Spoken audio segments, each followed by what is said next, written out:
Tapi kalau hutan primer berubah menjadi kebun sawit, dipastikan ada penurunan semuanya. Karena kan primer kan tempat hidup semua jenis satwa. Kalau hutan yang bagus tidak boleh dirubah jadi kebun sawit. Ngerusak ke hati kan? Tapi kalau hutan udah rusak, yang konon kabarnya sampai hari ini masih ada 13,4 juta hektar hutan terdegradasi, why not? Hai rekan sawit, ketemu lagi dengan Sawit Talk kali ini yang episode kelima. Pertemuan kita hari ini ada di Kota Hujan, Bogor. Kita hari ini akan ketemu dengan seorang yang sangat ahli di bidang konservasi alam dari IPB. Siapa dia? Orang semua sudah tahu, yaitu Bapak Profesor Dr. Yanto Santosa. Hai Pak, selamat datang. Halo Mas Haji. Selamat datang ya. Pak Yanto ini adalah seorang profesor doktor yang sudah melalang buana, melakukan penelitian yang begitu banyak tentang hutan, tentang konservasi, tentang binatang liar, dan lain sebagainya. Tidak hanya di Indonesia, kuliahnya sampai ke Perancis dan seminar di banyak negara. Hari ini kita akan lebih menggali tentang hal-hal yang kaitannya dengan konservasi di wilayah sawit. Pak Yanto, pertanyaan pertama Pak Yanto. Hutan primer berubah menjadi hutan sawit. Ini kan sering banyak dibicarain orang. Apakah itu memang seperti itu kejadiannya? Baik, Mas Haji, pertanyaan sangat bagus. Karena memang sejak tahun 2000-an lah begitu ya, banyak orang yang menuding bahwa kebun sawit Indonesia berasal dari konversi hutan primer, hutan tropika Indonesia. Lalu kami kebetulan punya tim juga di IPB dan didukung oleh beberapa lembaga mencoba mengkaji apakah benar bahwa kebun sawit kita ini sebagian besar berasal dari konversi hutan primer. Dalam bahasa kehutanan, hutan primer adalah hutan yang belum pernah disentuh. Hutan perawan. Hutan perawan dalam bahasa umumnya. Nah, lalu kami kaji di berbagai provinsi dengan ngambil sampling di beberapa kebun rakyat dan juga kebun-kebun milik perusahaan swasta. Ya. Dari hasil kajian, ternyata untuk wilayah yang kami kaji itu hanya 3% kira-kira lah paling banyak yang memang berasal hutan primer. Itu pun mungkin sebelumnya seperti di Sumatera, sebelumnya bukan sawit, langsung sawit, tapi dibuka oleh orang asing untuk nanam tembakau awalnya. Ya, nah, sedangkan 76% itu kebanyakan berasal dari hutan yang sudah dibuka, yang sudah dirambah, bekas-bekas usaha PH misalkan, dan sisanya kebanyakan dari bekas lahan transmigrasi, kemudian bekas lahan pertanian masyarakat. Itu yang kemudian dinamakan hutan sekunder. Hutan sekunder mungkin tersier juga karena dibuka oleh pengusaha setelah kayunya habis mungkin kemudian rakyat merambah atau dipakai ladang oleh masyarakat, nah baru masuk sawit. Begitu. Jadi ada proses yang tidak langsung sawit begitu. Iya, iya, gitu. iya. Jadi isu bahwa sawit itu utamanya berasal dari hutan primer itu tidak sepenuhnya benar atau mungkin 75% tidak benar begitu? Tidak benar, hanya 3-5% paling banyak. 3%. Dari kajian kami ya, Iya, iya. tentu tidak sensus. Iya, iya. Tapi kajian kami juga seperti itu. Gitu. Oke. Nah, jadi ada perubahan dari hutan sekunder ke dalam Kebun sawit. Kalau saya bilang hutan sawit nggak boleh ya? Sebetulnya di Malaysia memang ada sebutan itu. Hutan sawit? Hutan sawit. Bahkan satu hari saya pernah ketemu tulisan Yayasan Kehati pun menyebut hutan bersawit, tapi bukan sawit. Hutan bersawit. Ya kan? Itu dari Kehati ya. Apakah itu ide original atau hanya sekedar guyonan, saya kurang tahu. Kalau dengan demikian, kalau ada perubahan semacam itu, tentu biodiversitas atau keanekaragaman hayatinya juga mengalami perubahan. Ya, kalau perubahan pasti. Karena berubah pola tutupan lahan. Tetapi kalau kita bicara mengenai jumlah jenis misalkan, atau komposisi jenis, dari berbagai penelitian kami menunjukkan bahwa yang turun dari hutan sekunder ke sawit, yang turun memang jumlah jenis taksa mamalia. Wajar karena mamalia memang memerlukan banyak kerapatan pohon. Hmm. Tapi kalau burung umumnya meningkat ke sawit karena pakan banyak. Lalu kupu-kupu misalkan meningkat umumnya, juga herpetofauna, amfibi dan reptil. Meningkat mengapa? Karena di kebun sawit ada jaringan drainase, jaringan air irigasi. Sehingga pantas kalau herpetofauna yang sedekat air hidupnya akan diperlukan. Makanya jumlah jenisnya ditemukan relatif lebih banyak. Kalau dari hutan sekunder atau dari semak belukar menjadi berubah ke kebun sawit. Tapi kalau hutan primer berubah menjadi kebun sawit, dipastikan ada penurunan semuanya. Karena kan primer kan tempat hidup semua jenis satwa. Jadi perubahan konversi dari primer ke sawit tadi, yang notabene hanya 3% tadi, itu pemahaman masyarakat selama ini agak salah, sehingga pemahaman tentang perubahan biodiversitas juga sebetulnya tidak terjadi seperti itu dong. Tidak seperti yang ditudingkan. Jadi menuding sawit itu meniadakan katakanlah orang utan misalnya. Itu kan jadi tidak pas. Ya tidak sepenuhnya pas. Bahkan ada kejadian menarik ya. Seperti di Kalimantan Barat. Di Taman Nasional Gunung Palung. Itu ada kejadian seperti orang-orang Bodetabek ke Jakarta. Jadi dia tinggal di Taman Nasional tapi makan di kebun sawit. Untuk orang utan. Jadi, bahkan dia sedang di kebun sawit, pada gemuk-gemuk orang utannya, karena kan buahnya kan berlemak tinggi dia, kan? Dan mereka kan tersedia di pohon-pohon yang rendah. Itu sebenarnya kalau di hutan kan harus mencari-cari itunya. Nah, tapi tentu saja kalau skala besar akan merugikan sabun sawit. Ya. Tapi kalau cuma 1, 2, 3 ekor mungkin bagi sawit ya anggap seperti burung memakan padi lah para petani, burung pipit ya. Nah, di dalam konteks ini bahwa jangan dibayangkan dulu bahwa sawit itu sepenuhnya berasal dari hutan primer. Itu penting. Karena perubahan primer, perubahan sekunder, perubahan semak belukar ke sawit berbeda dampaknya kepada keanekaragaman hayati. Itu penting dipahami dulu. Ya, kalau hutan primer memang paling tinggi keanekaragamannya dipastikan karena hutan primer itu memiliki struktur tajuk yang sangat beragam, jenis yang beragam, maka akan dapat hidup beragam ke hati juga. Tapi kan sawit bukan sepenuhnya dari hutan primer, bahkan sebagian besar dari hutan sekunder atau bahkan lahan usaha transmigrasi. Begitu. Ya, itu harus dibayangkan. Nah, kalau kita udah bayangkan itu, maka tidak ada lagi perbandingan ke hati dengan hutan primer dan hutan kebun sawit. Iya. Kalau kita berpegang kepada bahwa dengan asumsi dari hutan primer dipastikan betul menurun. Bukan hilang, bukan menurun ya. Tapi kalau hutan sekunder ke sawit mungkin meningkat untuk beberapa taksa. Ada taksa burung kan ya, ada taksa kupu-kupu, ada taksa serangga dan sebagainya.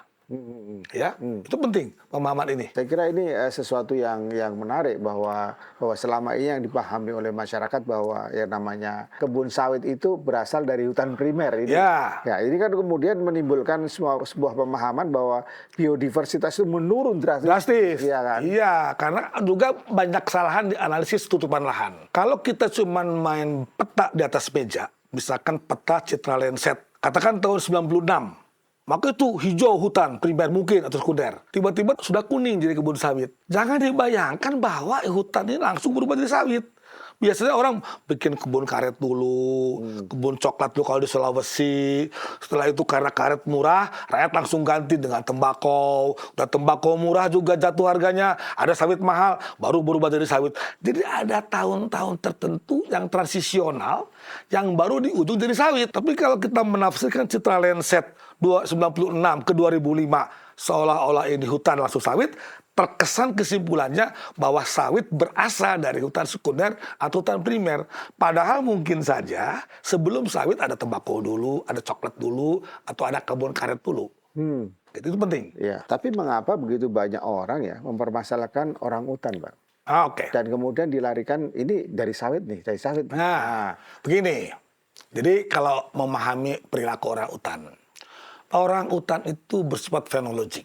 Dan dia adalah termasuk makhluk yang dalam bahasa terpetik peladang berpindah. Karena dia akan mengejar pucuk-pucuk baru atau buah-buah baru.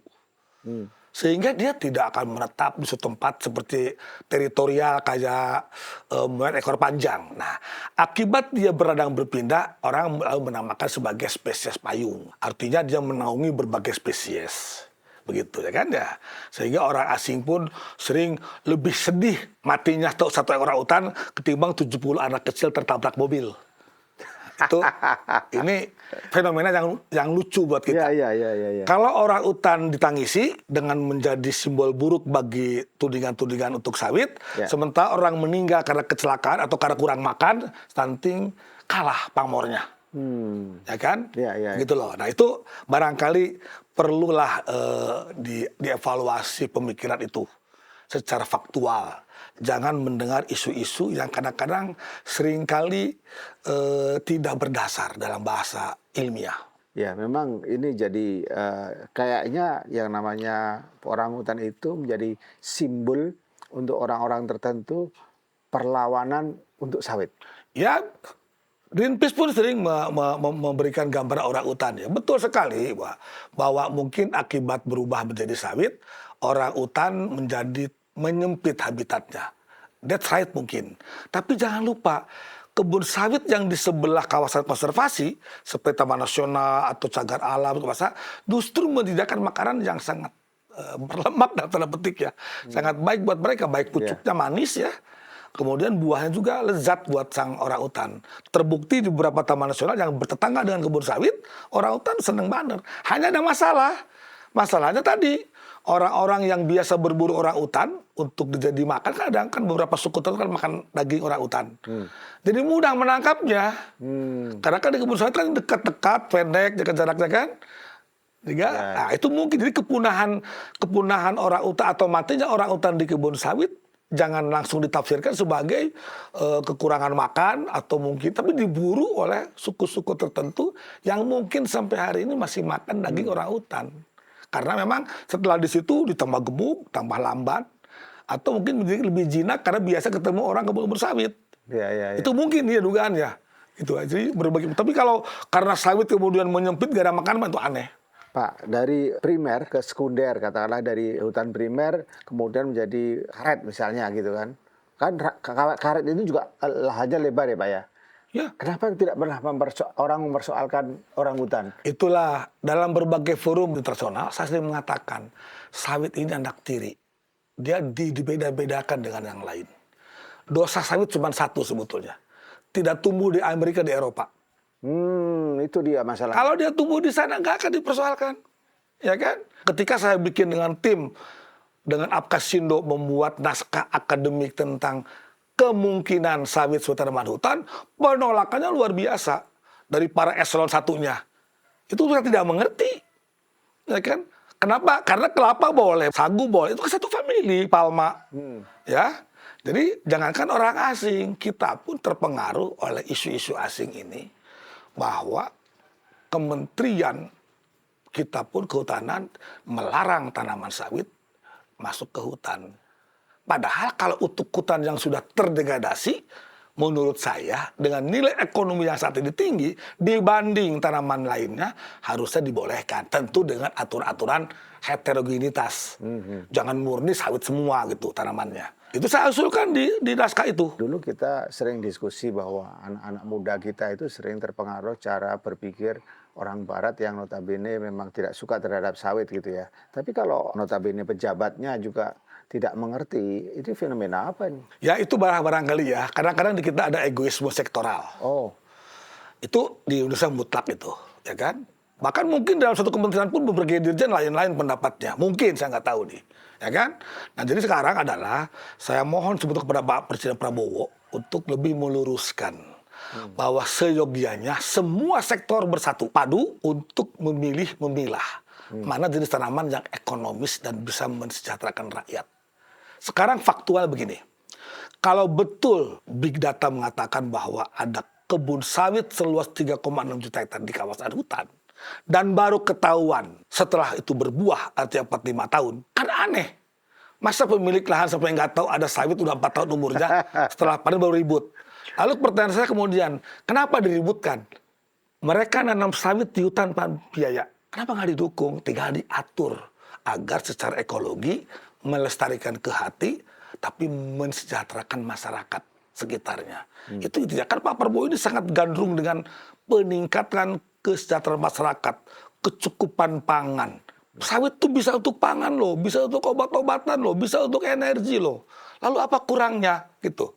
Bukan saya mengidolakan sawit, saya nggak punya sejengkal pun awas kebun sawit. Ini kita berpikir realistis dan ekonomis aja. Kalau hutan yang bagus tidak boleh dirubah jadi kebun sawit, ngerusak ke hati kan? Tapi kalau hutan udah rusak, yang konon kabarnya sampai hari ini masih ada 13,4 juta hektar hutan terdegradasi, why not? Tanaman pokoknya adalah sawit, lalu diselang-seling dengan tanaman-tanaman unggulan setempat yang berupa pohon-pohon seperti mahoni misalkan, bangkirai, meranti, atau ulin di berbagai tempat, atau kayu hitam kalau di Sulawesi. Kan merupakan perpaduan antara konservasi jenis tempat dan ekonomis kesejahteraan masyarakat. Pola pikir seperti itu mungkin kita harus gaungkan di antara para pejabat kita, juga masyarakat kita, juga kaum pemuda-pemudi kita. Sehingga masyarakat tertolong. Jadilah generasi yang lebih logis dalam berpikir. Jangan ego sektoral. Ini memenangkan hutan, ini memenangkan kebun, ini ingin ini. Jangan. Petani aja nggak pernah seminar, nggak pernah simposium. Ganti karet ke sawit langsung ganti kan. Nggak perlu ada internasional seminar. Nggak pernah mereka. Lebih logis ketimbang para pejabat dan para ilmuwan. Ya. Wah berat ini. Iya, iya. Kembali ke biodiversitas atau keanekaragaman hayati ini Pak. Ya, sering dipermasalahkan itu. Perubahan hilangnya tempat tinggal atau hilangnya bagian dari apa itu namanya satwa itu. Ya, sebetulnya memang bagaimana sih pemahamannya tentang hutan ini? Hutan ini diperuntukkan buat mereka atau diperuntukkan buat manusia atau bagaimana sih cara hidup bareng-bareng dengan mereka? Dulu senior kami Profesor Ali Koda dengan sangat bagus dan tegas mengatakan bahwa ke depan umat ini harus hidup harmonis dengan satwa, dengan alam sekitarnya. Itu bagus sekali. Hanya dalam tataran tapak tidak mudah. Tataran real. Tataran real. Ya. Ya kan? Nah, mengapa saya katakan bagus? Begini. Kalau kita mau jujur, Indonesia memiliki berbagai fungsi hutan. Di antaranya ada sebutan kawasan konservasi. Di dalamnya ada hutan lindung, ya kan, taman nasional, suaka alam. Itu luasnya hampir 25,5 juta hektar. Ya kan? Tanjung Puting contohnya, di Pulau Jawa banyak sekali. Dari mulai Baluran di ujung timur sampai ujung Kulon di ujung barat. Nah, kalau kita alokasikan itu dengan baik, maka semua jenis satwa akan tertampung di situ. Di Kalteng Kas ada 25,5 juta hektar loh. Udah dialokasikan. Jadi saran saya sebetulnya, baik gajah, orang utan, harimau, dan sebagainya, itu bisa hidup layak di kawasan 25,5 juta. Belum lagi sekarang dibentuk lagi kawasan-kawasan esensial. Kawasan-kawasan, belum lagi di kebun-kebun pun sekarang. Di hutan produksi pun ada disebut dengan NKT lah, nilai konservasi tinggi. Nah kalau kita optimalkan semua kawasan perlindungan untuk satwa dan tumbuhan atau ekosistem unik secara baik dan optimal, mungkin kita tidak akan pernah kehilangan jenis apapun juga satwa maupun tumbuhan. Ya kan? Lah ini udah cawe-cawe. Yang itu nggak diurus dengan baik, udah melarang kawasan lain yang mungkin produktif untuk usaha secara ekonomi dan mensejahterakan rakyat menjadi cawe-cawe. Diganggu. Kalau saya sih berprinsip, marilah kita rasional. Ini kan pertumbuhan manusia juga kan lumayan tiap tahun kita ini. Karena mereka juga harus diberi rumah, harus diberi kehidupan pangan. Mari kita optimalkan sekarang, ya kan? Bahkan kalau dimungkinkan nih, ya ada dana dari sawit atau dari coklat, dari kelapa apa yang disumbangkan kepada kawasan konservasi untuk bisa lebih optimal operasionalnya. Kan sekarang ini produksi itu kan bukan karena luas saja. Kayak sawit sekarang udah intensifikasi. Ya. Dari cuma 12 ton per hektar misalkan per tahun, sekarang udah bisa 20. Itu kan intensif namanya dengan pemupukan, dengan pengolahan lahan dan sebagainya. Kan tidak perlu perluasan juga. Ya andai kata untuk manusia. Lalu untuk satwa, kalau dikasih 1 juta hektar misalkan di Papua, ada mungkin 1 juta hektar di 2 juta hektar mungkin di Sumatera sebagainya, untuk hidup orang utan, hidup gajah, hidup burung-burung aman. Tapi di sawit kan burung-burung juga hidup. Herpetofauna juga hidup. Komodo kan gak diganggu sama sawit, komodo. Karena di sana nggak ada hujan, nggak tumbuh sawit. Iya, iya, Jadi iya. artinya saya pikir jangan terlalu mengada-ada lah. Saya orang kehutanan, saya orang konservasi juga memahami perlunya kehidupan buat satwa dan tumbuhan. Tetapi jangan, kata orang sini, kata orang anak muda sekarang, jangan lebay, ya kan, dalam menuntut. Mari kita tempatkan semua komponen ekosistem pada tempat yang baik masing-masing, gitu, Iya, iya. secara optimal. Jadi semuanya akan punya tempat Masing-masing. masing-masing dan semua bisa hidup rukun. Rukun. Dengan demikian sebetulnya kalau menurut Pak Yanto, apakah jumlah hutan yang sekarang sudah cukup untuk mengkonservasi keanekaragaman hayati yang ada? Kalau kita belum pernah evaluasi. Jadi saya pernah mengusulkan dulu ke kementerian bahwa pertanyaan mendasar dari konservasi adalah apakah kawasan-kawasan konservasi yang sudah tersebar dengan luasan masing-masing ini mampukah menampung kehidupan semua kehati yang milik kita? Ini belum pernah ada jawaban yang pasti. Jadi saya nggak bisa jawab kepastiannya. Tetapi kalau kita bicara sekarang bahasa luas, luar biasa, 25,5 juta hektar. Ya kan? Mungkin ada yang dirambah oleh manusia, mungkin oleh masyarakat.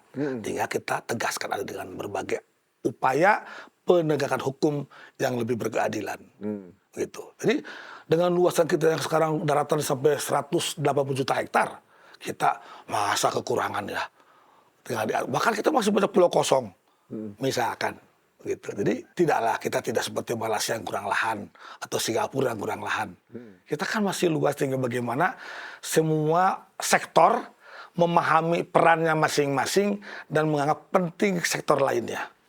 Dengan demikian toleransi penghargaan antar sektor akan lebih terjamin.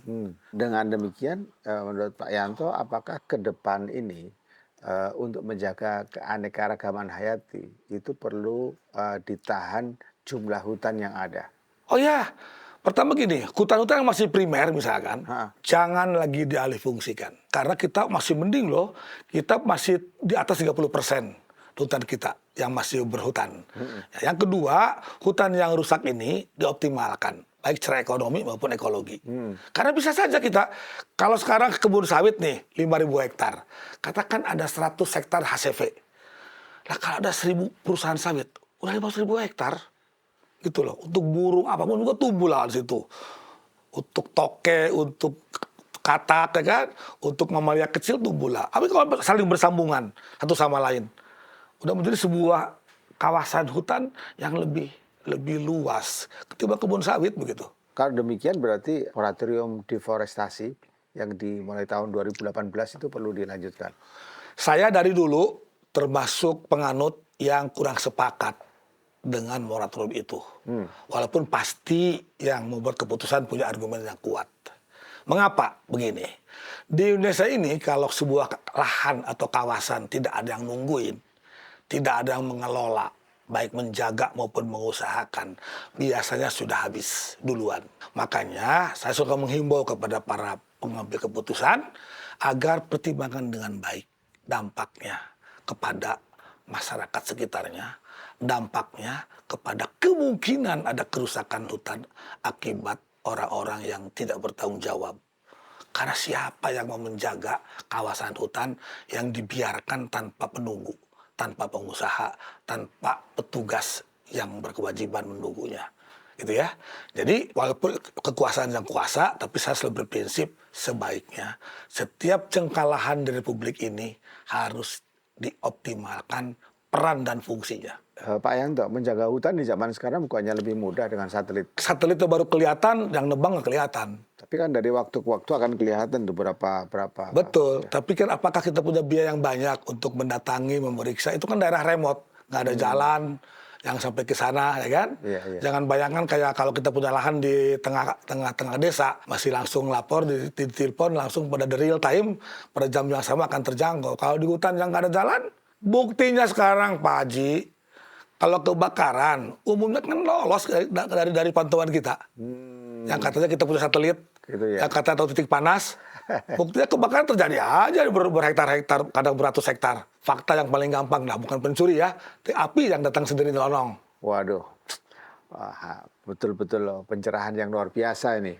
Jadi Pak Yanto, apa yang bisa Pak Yanto katakan tentang keanekaragaman hayati atau KHT ini buat Indonesia hari ini dan ke depan? Yang pertama begini, kita secara jujur mengatakan baik dunia akademisi maupun dunia penelitian bahwa kita masih belum tahu banyak tentang apa yang kita punya. Jadi saya menghimbau otoriti saintifik, perguruan tinggi agar mulai terjun secara real ke lapangan untuk mengidentifikasi, menginventarisasi semua jenis KHT yang ada di sekitarnya. Dari mulai Sabang sampai Merauke. Dari situ baru teliti lebih lanjut apa nilai optimalnya. Karena masyarakat sekitar kita masih menunggu apa kontribusi dari sektor KHT kepada kesehatan masyarakat. Jangan kita bangga di mana-mana cerita kita kaya KHT, kita kaya hutan, kita kaya ini, tapi masyarakat pada miskin di sekitar hutan. Itu fakta yang harus kita tidak bisa ingkari. Nah, dari situ misalkan nih ada darahnya yang bisa mengobati penyakit, ada mungkin getahnya dari tumbuhan yang bisa menjadi obat yang mujarab atau bisa meningkatkan protein, kita harus berikan kepada masyarakat sekitarnya. Sehingga tidak lagi ada stunting di mana-mana, tidak ada kekurangan protein hewani maupun protein nabati. Ya kan? Nah ini yang peran harus kita nyatakan. Jangan dilarang masuk, dilarang tahu, dilarang ambil. Itu kan akan menyengsarakan masyarakat. Nah kalau masyarakat merasa penting dengan hadirnya satwa atau tumbuhan itu, dia akan ikut menjaga ya. Pasti, tidak perlu diminta. Kalau sekarang, ya masyarakat akan cari satwa atau berburu ilegal atau tumbuhan, bunga, getah karena kebutuhan yang mendesak. Bukan karena tahu ada fungsinya. Oh, gitu ya. Nah, jadi kita harus mengedukasi masyarakat bahwa tumbuhan A ini penting untuk nahan lapar, tumbuhan B ini adalah tumbuhan obat, satwa ini penting untuk pengendalian ekologi, sebagainya. Dari situ, karena mereka merasakan manfaatnya, maka masyarakat akan ikut menjaga, melestarikan. Dan mereka akan merasakan bahwa memang potensi itu real, bukan kata-kata para peneliti atau para akademisi yang dengan bangga dan sombongnya mengatakan kita negara kaya raya, tapi masyarakatnya miskin. Kita kan punya banyak universitas, banyak institut, banyak ilmuwan yang sebetulnya punya kapasitas untuk meneliti. Dan Belanda pun sejak dulu meneliti hutan kita luar biasa. Apakah selama ini penelitian-penelitian yang dilakukan oleh para ilmuwan ini untuk kesejahteraan masyarakat sebagaimana yang Bapak sampaikan tadi masih kurang? Masih jauh. Mengapa? Pertama, dana penelitian masih belum dianggap hal yang penting. Di mana-mana, di semua sektor. Yang kedua, overlapping, tupoksi. Ya kan? Antara perguruan tinggi, antara litbang, antara BRIN. Nah, belum ada keterpaduan. Ini saya senang sekali dengan kabinet yang sekarang nih, karena Kementerian Pendidikan Tinggi dan Sains Riset digabung di satu naungan. Dan saya kenal Pak Menterinya orang hebat, karena pengalaman tinggi di dunia dikti dan riset karena beliau ketua API dulunya. Nah, saya berharap nih Pak Mas Satrio ini bisa betul-betul mengintegrasikan, menyatu padukan, mengharmoniskan semua overlapping, semua tumpang tindih, semua perbedaan kepentingan dari setiap lembaga, setiap universitas dan mengalokasikan dana yang banyak, yang cukup, yang memadai untuk riset-riset yang ujungnya adalah untuk pemenuhan kebutuhan pangan, yang ujungnya untuk mensejahterakan masyarakat sekitar. Mantap sekali. Terima kasih Pak Yanto. Perbincangan hari ini sangat mencerahkan dan mudah-mudahan Pak Yanto tetap sehat, tetap bersemangat dan tetap membawa manfaat bagi orang banyak, terutama manfaat buat KHT. Amin. Mudah-mudahan Mas Haji ya. Ya, Makasih Mas Haji. terima kasih.